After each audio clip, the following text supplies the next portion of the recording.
കാരശ്ശേരി ഗ്രാമപഞ്ചായത്തിലെ ഭിന്നശേഷിക്കാർക്കും വയോജനങ്ങൾക്കും സഹായ ഉപകരണങ്ങൾ വിതരണം ചെയ്തു. കുറ്റിപ്പറമ്പിൽ നടന്ന ചടങ്ങിൽ ഗ്രാമപഞ്ചായത്ത് പ്രസിഡന്റ് ജി അബ്ദുൽ അക്ബറാണ് വിതരണോദ്ഘാടനം നിർവഹിച്ചത്.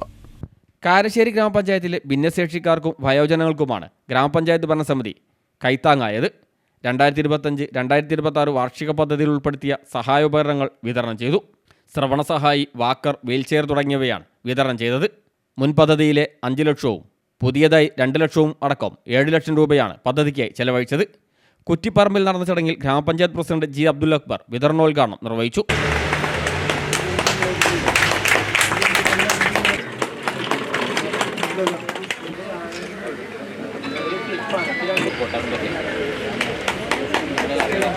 ക്ഷേമകാര്യ standing committee chairperson Jipsa Jobin അധ്യക്ഷയായി. ഗ്രാമപഞ്ചായത്ത് വൈസ് പ്രസിഡന്റ് എം ദിവ്യ, വികസന standing committee chairperson Sawad Ibrahim, panchayat മെമ്പർമാരായ Jamshid Olakara, Saritha Chamakkalayi, Zubaida Maliyekkal, ICD supervisor Sushmitha, MP Nazriya തുടങ്ങിയവർ സംസാരിച്ചു. തുടർന്ന് അഹല്യ കണ്ണാശുപത്രിയുടെ സഹകരണത്തോടെ സൗജന്യ നേത്രപരിശോധനാ ക്യാമ്പും നടന്നു. News bureau, Mukkam.